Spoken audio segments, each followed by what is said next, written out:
بسم اللہ الرحمن الرحیم۔ السلام علیکم ورحمۃ اللہ وبرکاتہ۔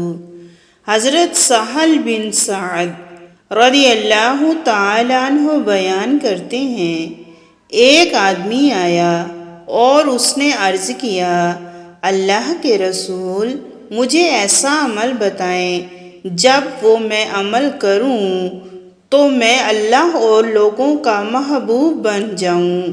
آپ صلی اللہ علیہ وسلم نے فرمایا، دنیا سے بے رغبت ہو جا، اللہ تجھ سے محبت کرے گا، اور جو کچھ لوگوں کے پاس ہے اس سے بے رغبت ہو جا تو لوگ تجھ سے محبت کریں گے۔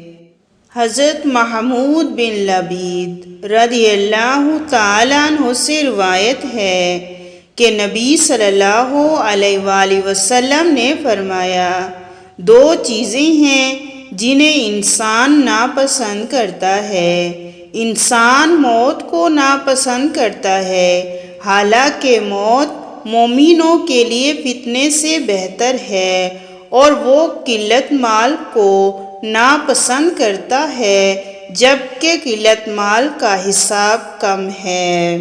حضرت علی رضی اللہ تعالیٰ عنہ بیان کرتے ہیں، رسول اللہ صلی اللہ علیہ وآلہ وسلم نے فرمایا، جو شخص اللہ کی طرف سے ملنے والے تھوڑے سے رزق پر راضی ہو جاتا ہے تو اللہ اس کے تھوڑے عمل سے راضی ہو جاتا ہے۔